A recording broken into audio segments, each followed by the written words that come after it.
ततः श्वेतैर्हयैर्युक्ते महति चंदने स्थितो माधवः पांडवश्चैव दिव्यो शंखो प्रदद्मतुः। Hello my dear friends, welcome back to Tulni academy. Has, have, had, will have के यूज से रिलेटेड आज हम निगेटिव और इंटरोगेटिव सेंटेंसेस के बारे में पढ़ने वाले हैं। इसके पहले वाला वीडियो आपने, उम्मीद है मुझे कि आपने देखा होगा, जिसमें मैंने has, have, had, will have के यूज का अफर्मेटिव सेंटेंस कराया था। और आज उसी का निगेटिव और इंटरोगेटिव, एक तरह से इसको आप पार्ट 2 समझ सकते हैं। इसके पहले वाला पार्ट 1 था। अगर आपने नहीं देखा है तो डिस्क्रिप्शन में मैंने लिंक डाल दिया है वीडियो का, उसको आप देख लीजिए। ठीक है, उसके बाद ही इस वीडियो में आइए। तो निगेटिव और इंटरोगेटिव सेंटेंसेस। अच्छा, आप कहेंगे अब कि जब ये has, have, had, will have का निगेटिव और इंटरोगेटिव है तो हेडिंग में तो do have, does have, did have दिख रहा है। विल हैव तो ठीक है, विल हैव तो मिल गया आपको। विल हैव अफर्मेटिव में भी यूज होता है और निगेटिव और इंट्रोगेटिव में भी यूज होता है। लेकिन यही तो रहस्य है कि है ये हैज, हैव, हैड का निगेटिव और इंट्रोगेटिव, लेकिन हैज, हैव, हैड है ही नहीं। ये क्या है? Do have, does have, did have. इसी रहस्य से आज पर्दा उठना है। बस आप लास्ट तक वीडियो के जरूर बने रहें। आप सारा डाउट मैं इसमें क्लियर कर दूंगा और लास्ट में रिवीजन के तौर पर मैं थोड़ी सी आपको समरी भी बता दूंगा। तो पिछले वीडियो से रिलेटेड भी मैं समरी करवाऊंगा। तो अगर किसी ने पिछला वीडियो देखने में कहीं ना कहीं अगर चूक कर दी है तो वो भी यहाँ पे मैं प्रॉब्लम सॉल्व कर दूंगा। ठीक है, ये लेकिन इस वीडियो के लास्ट तक बने रहना आवश्यक है। तो देखिए, do have, does have, did have, will have. पहली चीज तो ये समझिए कि इनका यूज अफर्मेटिव में नहीं किया जाता, सिर्फ नेगेटिव और इंट्रोगेटिव में किया जाता है। अफर्मेटिव में तो हैज, हैव, हैड आपने सीखा हुआ है। अब देखिए, बस विल हैव का यूज आप अफर्मेटिव में भी करते हैं। मतलब पिछली वीडियो में अफर्मेटिव सेंटेंसेस हुआ है, वहां भी आपको विल हैव मिला है।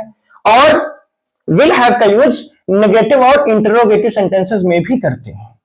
यह बात उम्मीद है मुझे आपको समझ आ रही होगी कि विल हैव तो ठीक है, कॉमन है, लेकिन जैसे ही हैड का निगेटिव आया तो डिड हैव आ गया, हैज हैव का निगेटिव आया तो डू हैव और डज हैव आ गया। अब चलिए स्टार्ट करते हैं। देखिए, डू हैव, डज हैव ये है प्रेजेंट के लिए।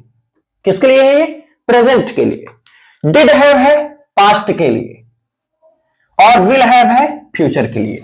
प्रेजेंट, ये दोनों प्रेजेंट के लिए, ये पास्ट के लिए और ये फ्यूचर के लिए।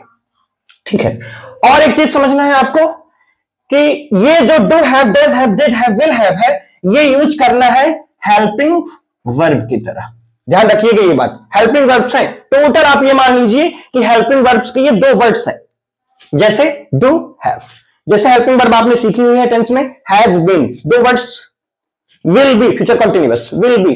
तो आपसे अगर टेंस आता है, इसलिए मैं बोला करता हूं अपने चैनल पे, हमेशा हर वीडियो में बोलता हूं कि आप मेरे वीडियोज को बिल्कुल सीक्वेंस में देखिए, एक सही क्रम में देखेंगे तो आपको कहीं भी प्रॉब्लम नहीं होगी। तो आप टेंस सीखिए, फिर हैज हैव का यूज जो पार्ट 1 मैंने कराया है, इसके पहले वाला, उसको देखिए, तब फिर इस वीडियो में आइए, बहुत बेहतरीन ढंग से आपको समझ आएगा। तो देखिए, हेल्पिंग वर्ब है तो ये 2 वर्ड्स हैं। देखिए, do have, does have, did have, will have. अच्छा, अगर हो सकता है, अगर अभी आपको प्रॉब्लम आ रही हो तो मैं सेंटेंसेस बनाता हूं, इसमें आपको बिल्कुल पूरी तरह से क्लियर हो जाएगा। चलिए देखिए, पहला सेंटेंस है मेरे पास पेन नहीं है। इसके पहले जो वीडियो थी उसमें था मेरे पास पेन है, मतलब अफर्मेटिव सेंटेंसेस आपने सीखा था। इसमें देखिए सारे के सारे sentences negative, negative, interrogative, interrogative, साथ साथ नेगेटिव भी, interrogative, negative, negative, interrogative, interrogative, interrogative, interrogative, कितना पैसा, क्वेश्चन पूछ रहा है। इंटरोगेटिव मतलब कहीं पे आपको अफर्मेटिव सेंटेंस नहीं मिलेगा, केवल नेगेटिव और इंटरोगेटिव के लिए ही ये यूज करना है हमें। बस विल हैव को छोड़कर, विल हैव, इंटरोगेटिव, नेगेटिव और अफर्मेटिव तीनों में यूज हो जाएगा। चलिए सेंटेंसेस बनाते हैं, आपको बिल्कुल क्लियर हो जाएगा, चिंता मत करिए। मेरे पास पेन नहीं है, चलिए बनाते हैं। देखिए सेंटेंस कैसे, सबसे पहले सब्जेक्ट आएगा, सबसे पहले सब्जेक्ट ही आता है। नेगेटिव सेंटेंस सबसे पहले सब्जेक्ट। ये टेंस आप सीखें तो आपको ये मालूम होगा। अब मेरे को माई मत लिखिएगा, ये मैं पिछली वीडियो में भी बता चुका हूं। आई सब्जेक्ट हो गया। अब हेल्पिंग वर्ब, तो हेल्पिंग वर्ब देखिए है प्रेजेंट में, मतलब डू हैव और डज हैव, इनमें से एक आएगा। डू हैव, डज हैव में से एक आने वाला है। कौन सा आएगा? देखिए आई है, आई के साथ डू हैव। ये प्रेजेंट इंडेफिनिट में आपने सीखा है डू डज का यूज। कि डू आई और प्लूरल के साथ और does he she it name singular के साथ। तो मतलब डू हैव यूज करना है, डू हैव। अब देखिए इकट्ठा नहीं होंगे, क्यों इकट्ठा नहीं होंगे? क्योंकि सेंटेंस कैसा है? निगेटिव। और अफर्मेटिव के अलावा कभी भी एक से ज्यादा वर्ड्स होते हैं हेल्पिंग वर्ब्स में, तो वो अफर्मेटिव के अलावा इकट्ठा नहीं होते। तो सेंटेंस नेगेटिव है मतलब अलग करना है। बीच में कौन आने वाला है? नॉट आने वाला है, तब फिर हैव। ये बात समझ आपको आ रही होगी। डू हैव को अलग करने के लिए बीच में कौन आ गया? नॉट आ गया। तो आई डू नॉट हैव, अब क्या नहीं है मेरे पास? Pen, a pen. I do not have a pen. अब देखिए इसका स्टैंडर्ड फॉर्म, डू नॉट को हम बोलते हैं don't. I don't have a pen, देखिए बोलने में भी अच्छा लग रहा है। I don't have a pen थोड़ा सा स्टैंडर्ड लग रहा है, तो I don't have a pen बोलिए, ये ज्यादा बेटर है। I do not have a pen ये बहुत ज्यादा यूज में नहीं, गलत नहीं है, ये नहीं बोल रहा मैं गलत है। अगर आप बोल भी दिए हैं कभी I do not have a pen तो भी सही है, लेकिन I don't have a pen, जैसे आपने सुना होगा आई डोंट नो, तो उसको आई डू नॉट नो भी तो बोला जा सकता है, लेकिन आई डोंट नो बोलने में भी आसान है।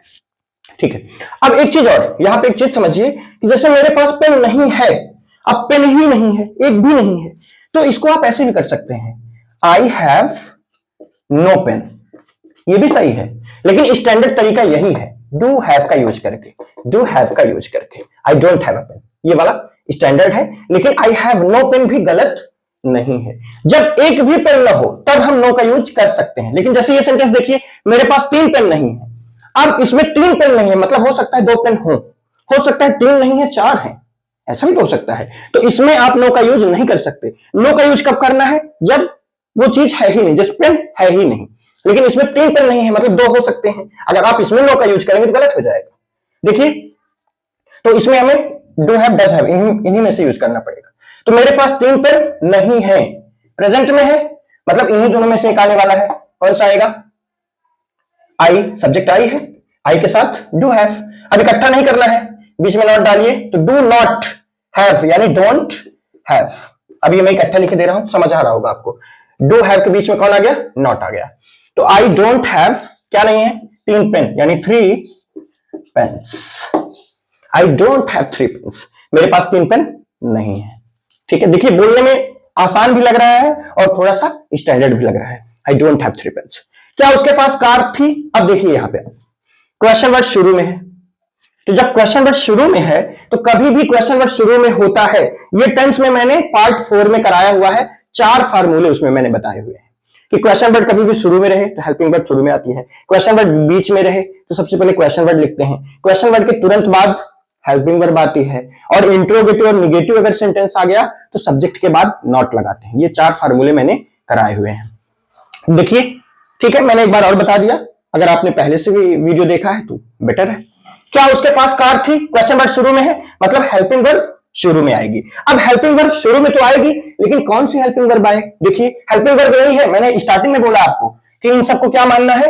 हेल्पिंग वर्ब मानना है। तो helping verb do have, does have, did have, will have, इनमें से आए क्या? तो देखिए यहाँ पे थी पास्ट में है, और मैंने बोला था ये प्रेजेंट के लिए दोनों है, ये पास्ट के लिए है। डिड हैव मतलब डिड हैव आएगा, क्वेश्चन वर्ड शुरू में तो हेल्पिंग वर्ब शुरू में, यानी डिड हैव शुरू में। अब इंट्रोगेटिव सेंटेंस है, 2 वर्ड्स हैं, इकट्ठा नहीं होंगे, बीच में कौन आएगा? सब्जेक्ट आएगा। आपको मालूम है ये बात कि सब्जेक्ट इन दोनों को क्या करेगा? डिड हैव को अलग करेगा बीच में घुस के। तो डिड ही हैव, ठीक है, ये डिड हैव हमने यूज कर दिया, क्वेश्चन वर्ड शुरू में है तो हेल्पिंग वर्ब हमने शुरू में यूज कर दिया, बीच में सब्जेक्ट, क्योंकि इसको अलग करना था, डिड हैव को अलग करना था, सब्जेक्ट ही अलग करता है। ये बात आप टेंस में सीख चुके हैं। तो did he have car, a car, क्या उसके पास कार थी? यहां पे क्वेश्चन मार्क जरूर लगा लीजिए। अच्छा, यहां ही की जगह आप शी भी कर सकते हैं, हो सकता है वो लड़की हो, क्या उसके पास कार थी, हो सकता है वो कोई लड़की हो, लेकिन ऐसे कंडीशन में जब ये पता नहीं होता कि मेल जेंडर की बात हो रही है कि फीमेल जेंडर की बात हो रही है, तो मेल जेंडर को हम ज्यादा प्रायोरिटी देते हैं। ठीक है, क्या उसके पास कार नहीं थी? देखिए यहाँ पे फिर क्वेश्चन वर्ड शुरू में है, चलिए क्वेश्चन वर्ड शुरू में है तो हेल्पिंग वर्ब शुरू में, तो हेल्पिंग वर्ब यही है, क्या लगाया जाए? डिड हैव, क्योंकि थी पास्ट का, तो डिड हैव, डिड, अब डिड हैव इकट्ठा नहीं होगा, बीच में सब्जेक्ट डालिए ही, ये उसके के लिए हिज नहीं लिखना है आपको, ही लिखना है, सब्जेक्टिव केस ही होता है। अब यहां पे देखिए इंटरोगेटिव के साथ साथ सेंटेंस कैसा है? निगेटिव भी है, तो यहां पे गड़बड़ी मत करिएगा, सब्जेक्ट के बाद नॉट भी लगाइए। मैंने बोला था आपको कि कभी भी इंटरोगेटिव और निगेटिव सेंटेंसेस आ जाते हैं तो सब्जेक्ट के बाद नॉट लगा दिया जाता है। तो डिड ही नॉट अब हैव, देखिए यहां पे डिड हैव हमें लगाना था, हमने डिड हैव लगाया, लेकिन इकट्ठा नहीं होना था तो बीच में हमने सब्जेक्ट डाला। निगेटिव सेंटेंस था तो हमने सब्जेक्ट के बाद नॉट भी लगा लिया।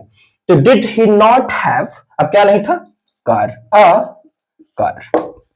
क्या बना, did he not have a car. अच्छा, इसको आप ऐसे भी कर सकते हैं, जैसे मान लीजिए इंट्रोगेटिव और निगेटिव कभी भी आ जाए तो सब्जेक्ट के बाद जो नॉट रहता है, हम इसका एक तरीका और है, जैसे डिड नॉट का शॉर्ट फॉर्म हम पहले ही कर सकते हैं। मतलब क्या हो जाएगा अगर हम ऐसा कर दें, डिडंट, डिड नॉट का short form didn't, didn't he have a car, ऐसा भी कर सकते हैं। ये ज्यादा बोलने में यूज है। जैसे एक आध एग्जांपल में प्रेजेंट इंडेफिनिट से देता हूं, वो आपको शायद आसान लगेगा। जैसे do you not go to school, इसको हम क्या बोल सकते हैं, don't you go to school. ये ज्यादा यूज होता है बोलने में, don't you go to school. जैसे मान लीजिए क्या तुम क्रिकेट नहीं खेलते हो, तो do you not play cricket, इसको हम बोल सकते हैं don't you play cricket. Better है डोंट, मतलब हेल्पिंग वर्ब और नॉट का शॉर्ट फॉर्म आप पहले ही यूज कर दीजिए। बाकी तरीका ये भी है, सब्जेक्ट के बाद नॉट, इंट्रोगेटिव निगेटिव की बात कर रहा हूं तो सब्जेक्ट के बाद नॉट लगाइए, नहीं तो हेल्पिंग वर्ब और नॉट का शॉर्ट फॉर्म पहले यूज कर दीजिए। ठीक है, अब मेरे पास बाइक नहीं है, अब ध्यान दीजिए बाइक है ही नहीं, एक भी बाइक नहीं है। अब इसमें आप, जैसे मेरे पास पेन नहीं है, नो का यूज आप कर सकते थे, ऐसे ही इसमें भी आप नो का यूज कर सकते हैं, क्योंकि बाइक है ही नहीं, एक भी बाइक नहीं है। लेकिन यही सेंटेंस अगर बोल दिया जाए मेरे पास दो बाइक नहीं है, अब प्रॉब्लम हो जाएगी। अब नो की वजह, नो से आप इस सेंटेंस को नहीं बना सकते, अब आपको यही फार्मूला यूज करना पड़ेगा। तो इसको आप नो से भी बना सकते हैं, नो का यूज करके, या कि इस फार्मूले से भी बना सकते हैं, लेकिन बेटर है कि आप इस फार्मूले का यूज करके फिर बनाइए। ठीक है, तो मेरे पास बाइक नहीं है, आई, अब प्रेजेंट में है, मतलब इन दोनों में से एक आएगा, तो आई के कारण क्या आएगा, डू हैव। तो डू हैव इकट्ठा नहीं करना है, बीच में नॉट आएगा, do not have, do have को अलग कर दिया नॉट से, आई do not have a bike. अब डू नॉट का शॉर्ट फॉर्म डोंट, क्या बना, आई डोंट हैव अ बाइक, मेरे पास बाइक नहीं है। ठीक है, अब हमारे पास क्या है, ध्यान दीजिए क्वेश्चन वर्ड कहां है, बीच में है। ठीक है, और कभी भी क्वेश्चन वर्ड बीच में रहता है तो सबसे पहले क्वेश्चन वर्ड का ही बनाया जाता है, मतलब सबसे पहले क्या, क्या को व्हाट। अब वही फार्मूला, वही सारे फार्मूले काम आ रहे हैं जो इंट्रोगेटिव में मैंने कराए हुए हैं, पार्ट 4 की जो मैं बात कर रहा था टेंस के। तो व्हाट, अब क्वेश्चन वर्ड के तुरंत बाद हेल्पिंग वर्ब आती है। जैसे का एग्जांपल भी मैं दे रहा हूं, जैसे वेयर डू यू लिव, आपको ये चीज ये याद ही हो गई ये sentence, where do you live, तो वेयर डू मतलब क्वेश्चन वर्ड के बाद क्या आ गया, हेल्पिंग वर्ब आ गई। तो ऐसे ही ये फिक्स है कि क्वेश्चन वर्ड के तुरंत बाद आपको हेल्पिंग वर्ब यूज करना ही है। तो क्वेश्चन वर्ड तो हो गया, अब हेल्पिंग वर्ब क्या लगाया जाए, हेल्पिंग वर्ब, हेल्पिंग वर्ब तो यहां लिखी है, यही तो हेल्पिंग वर्ब है। अब देखिए है मतलब प्रेजेंट, प्रेजेंट के लिए ये दोनों क्या लगाए, सब्जेक्ट है वी, मतलब डू हैव, वी के साथ डू, क्योंकि वी प्लूरल है, आई और प्लूरल के साथ डू लगाते हैं। ये बात आप प्रेजेंट इंडेफिनिट में सीख चुके हैं, मतलब डू हैव यूज करना है, अब इकट्ठा नहीं करना है क्योंकि इंटरोगेटिव सेंटेंस है, अफर्मेटिव में इकट्ठा होते हैं, तो अब ये तो अफर्मेटिव में यूज ही नहीं होंगे, तो मतलब ये इकट्ठा होंगे ही नहीं कभी। तो व्हाट डू वी, सब्जेक्ट बीच में डाल दिए, हैव, डू हैव को अलग करने के लिए देखिए कौन आया है बीच में, सब्जेक्ट आया है, तो सब्जेक्ट से ही अलग करते हैं, ये बात आप टेंस में सीखे। तो what do we have, question mark लगा दीजिए, हमारे पास क्या है, मान लीजिए ऐसा होता हमारे पास क्या नहीं है, तो what do we not have, subject के बाद नॉट, या कि दूसरा तरीका जो बताया हूं, what don't we have, short form पहले कर दीजिए, व्हाट डोंट वी हैव। अब मान लीजिए यही अगर हो जाता हमारे पास क्या था, मान लीजिए हो जाता हमारे पास क्या था, तो था मतलब पास्ट में, जो पास्ट में हो गया मतलब डिड हैव यूज हो जाता, मतलब what did we have, did have, बीच में सब्जेक्ट आके दोनों को क्या किया, अलग कर दिया। ठीक है, क्या उसके दो बेटे थे, पिछली वीडियो आप देखेंगे तो ये सेंटेंस आपको समझ आ रहा होगा कि ये सेंटेंस भी has, have, had, will have के यूज के अंतर्गत ही आता है। भले इसमें हिंदी में पास नहीं है कि मेरे पास पेन है, मेरे पास दो बेटे हैं, ऐसा तो कोई बोलेगा नहीं, लेकिन ये सेंटेंस भी हैज, हैव, हैड के और विल हैव के यूज के अंतर्गत ही आएगा। तो इंट्रोगेटिव, ठीक है, क्वेश्चन वर्ड कहां है, शुरू में है, शुरू में क्वेश्चन वर्ड है तो हेल्पिंग वर्ब हम शुरू में यूज करेंगे। अब देखिए यहाँ पे हेल्पिंग वर्ब क्या यूज करना है हमें, कौन सा वाला, थे, मतलब डिड हैव। तो डिड हैव इकट्ठा नहीं होगा क्योंकि इंट्रोगेटिव सेंटेंस है। मान लीजिए कुछ बातें अगर आपको समझ नहीं आ रही है, कोई भी चीज है जो समझ आपको नहीं आ रही, तो आप सीधे कमेंट करके हमें बताइए, या फिर इंस्टा में हमें आप डायरेक्ट मैसेज भी कर सकते हैं, ठीक है। तो डिड हैव बीच में सब्जेक्ट डालिए, ही हैव। देखिए यहाँ पे क्वेश्चन वर्ड शुरू में है तो हेल्पिंग वर्ब हमने शुरू में किया, क्वेश्चन वर्ड शुरू में तो हेल्पिंग वर्ब शुरू में, ये बात आपको मालूम है। अब इकट्ठा नहीं होंगे तो बीच में सब्जेक्ट डालिए, अलग हो गए, डिड हैव बीच में सब्जेक्ट अलग कर दिया, तो डिड ही हैव, अब जो भी उसके पास था या है जो भी है वो लिख दीजिए, दो बेटे यानी two sons. Did he have two sons, क्या उसके दो बेटे थे, ठीक है। अगला सेंटेंस देखते हैं, क्या तुम्हारे पास बहुत पैसा होगा। अब देखिए यहाँ पे फ्यूचर, पहली बार ऐसा हो रहा है अभी तक के लेक्चर में, विल हैव यूज हो रहा है, होगा फ्यूचर की बात है, विल हैव यूज करेंगे। अब ये अफर्मेटिव में भी यूज होता है, नेगेटिव में भी और इंटरोगेटिव में भी, तीनों में यूज कर सकते हैं। तो देखिए क्या स्टार्टिंग में है क्वेश्चन वर्ड, जब क्वेश्चन वर्ड स्टार्टिंग में है तो हेल्पिंग वर्ब स्टार्टिंग में लगानी है, लगाइए। विल हैव इकट्ठा नहीं होगा, बीच में सब्जेक्ट डालिए, विल यू सब्जेक्ट डाल दिए बीच में, अब हैव मतलब विल हैव के बीच में कौन आ गया है, सब्जेक्ट आ गया है अलग करने के लिए। विल यू हैव, अब जो भी पास होगा, क्या है पास, बहुत पैसा, अलॉट ऑफ, अलॉट ऑफ मतलब बहुत, money. Will you have a lot of money, क्या तुम्हारे पास बहुत पैसा होगा, भविष्य में क्या तुम्हारे पास बहुत पैसा होगा, ठीक है। तुम्हारे पास कितना पैसा होगा, अब ध्यान दीजिए क्वेश्चन वर्ड देखिए, कहां है क्वेश्चन वर्ड, बस यही देखा करिए आप, क्वेश्चन वर्ड शुरू में है, क्वेश्चन वर्ड बीच में है।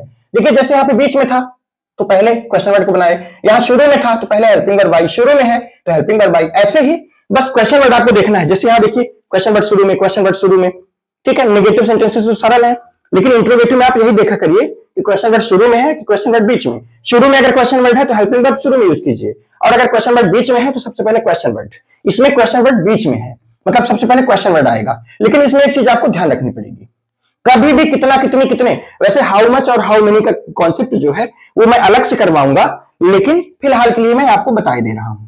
देखिए कितना कितनी कितने कभी भी आ जाए तो उसको इंग्लिश में बोलते हैं हाउ मच या हाउ मेनी।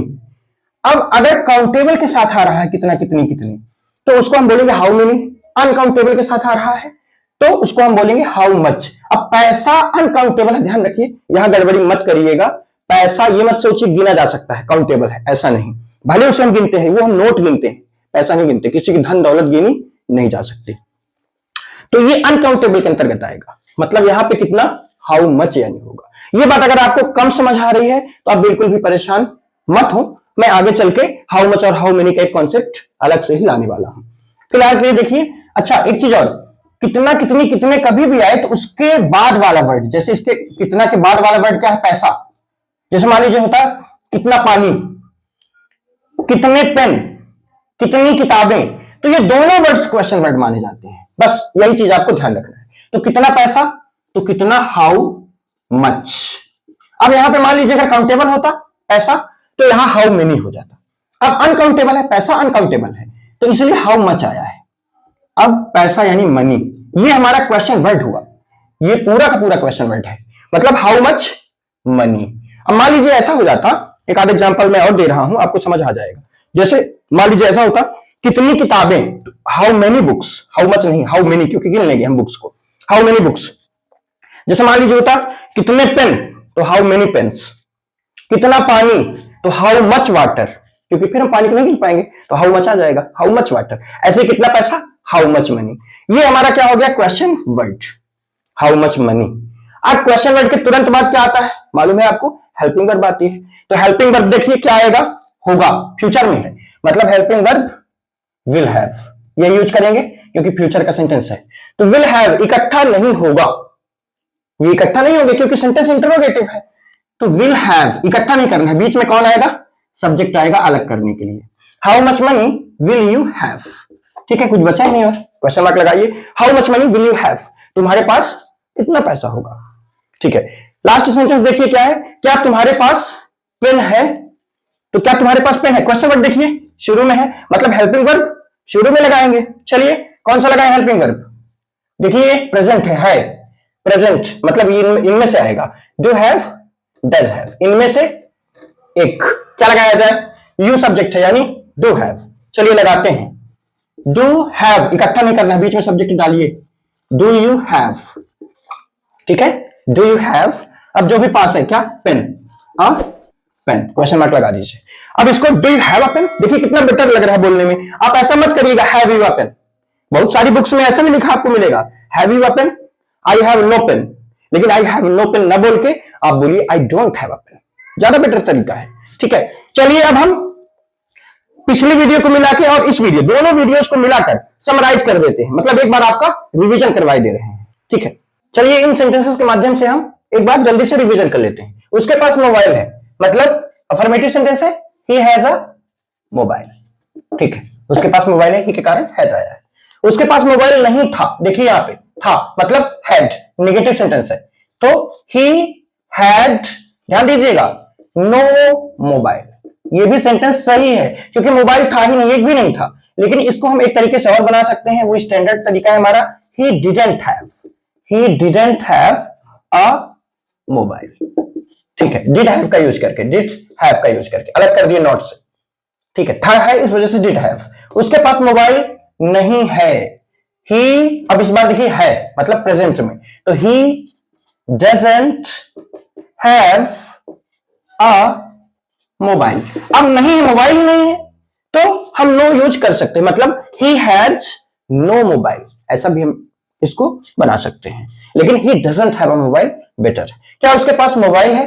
अब देखिए यहाँ पे क्वेश्चन वर्ड शुरू में है, मतलब हेल्पिंग वर्ब शुरू में, हेल्पिंग वर्ब क्या लगानी है हमें, उसके पास ही सब्जेक्ट है, मतलब डज हैव, तो क्या बनेगा, does he have a mobile. क्या उसके पास मोबाइल है? उसके पास 4 मोबाइल नहीं थे। अब देखिए यहां पे मोबाइल था ही नहीं तो नो यूज कर लिए थे, लेकिन अब इस बार 4 की बात हो रही है, अब नो का यूज आप नहीं कर सकते, मतलब इसको अब बनाना पड़ेगा डिड हैव से। तो चलिए बनाते हैं, ही डिडंट हैव 4 मोबाइल्स। यहां पे मैं एक तरीका आपको बता रहा हूं, ये बेटर है, देखिए 4 की जगह ये डिजिट में ना लिख के आप ऐसे 4 में लिखिए, ज्यादा फॉर्मल है ये, मतलब फॉर्मल, अगर फॉर्मल तरीके से आपको लिखना है तो डिजिट में न लिख के आप इसको ऐसे वर्ड्स में लिखा करिए, FOUR 4। 3 लिखना है तो 3 ऐसे न लिख के आप THREE ऐसे स्पेलिंग लिख लीजिए, वो ज्यादा बेटर तरीका है, ठीक है, बाकी गलत नहीं है, ठीक है। He didn't have 4 मोबाइल्स, बस ये ज्यादा फॉर्मल है और ये जो है ये इनफॉर्मल है, उतना फॉर्मल नहीं लगता। उसके पास मोबाइल नहीं होगा, देखिए फ्यूचर विल हैव, अब इसको आप देखिए 2 तरीके से कर सकते हैं, he will have no mobile, क्योंकि मोबाइल होगा ही नहीं, he will have no mobile. जैसे यहां पे देखिए he had no मोबाइल, ऐसे ही he will have no mobile, mobile होगा ही नहीं। लेकिन इसको आप नॉट, मतलब नॉट का यूज करके भी बना सकते हैं, लेकिन वो कैसे बनेगा, देखिए ये वाला formula, do have, does have, did have, उसके पास मोबाइल नहीं था तो इसको देखिए हमने नो का यूज किया था तो हैड यूज किया था, लेकिन जब नॉट आया तो मतलब डिड हैव आया। ऐसे यहां पे उसके पास मोबाइल नहीं होगा तो नो का यूज करिए आप, और नॉट का भी यूज करके आप बना सकते हैं, जो do have, does have, did have और विल हैव आपने सीखा है, तो विल नॉट हैव हो जाएगा, जैसे did not have, do not have, does not have, ऐसे ही विल नॉट हैव, तो he will not have a mobile, ऐसा भी ये सेंटेंस बन सकता है। उसके पास 4 मोबाइल नहीं होंगे। अब देखिए इस बार ये नो वाला कॉन्सेप्ट आप यहां पे लागू नहीं कर सकते हैं, मतलब क्योंकि 4 की बात आ गई, अब नो वाला नहीं, अब ये नॉट वाला काम करेगा, बाकी आएगा विल हैव ही, लेकिन अब विल नॉट हैव ऐसा करना पड़ेगा। उसके पास 4 मोबाइल नहीं होंगे, मतलब ही विल नॉट हैव, देखिए विल हैव अलग हो गया क्योंकि बीच में नॉट। अच्छा देखिए यहां पे ये मत सोचिएगा आप कि विल हैव यहां पे तो अलग नहीं हुआ, तो नो अलग नहीं करता, अलग करता है नॉट, ध्यान रखिएगा ये बात।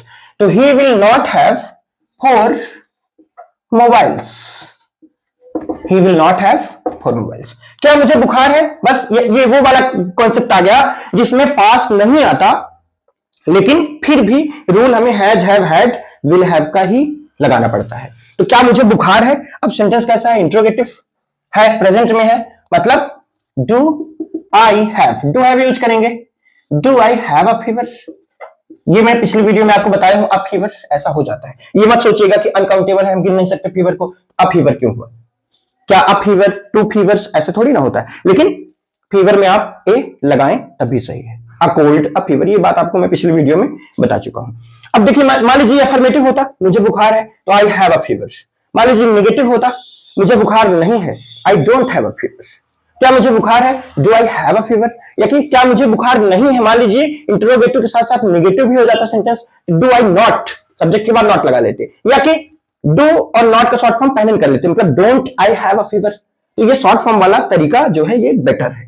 ठीक है, उम्मीद है ये वीडियो आपको पसंद आई होगी। अगर वीडियो पसंद आई तो चैनल को सब्सक्राइब जरूर कीजिए और वीडियो को लाइक कीजिए और चैनल को इतना फैलाइए, शेयर कीजिए, अपने दोस्तों के साथ शेयर कीजिए, इतना फैला दीजिए कि भारत के हर स्टूडेंट के पास ये वीडियो पहुंच जाए। ठीक है, चलिए थैंक यू, मिलते हैं नेक्स्ट वीडियो में किसी अगले कॉन्सेप्ट के साथ। तब तक के लिए take care, bye, keep practising, have fun.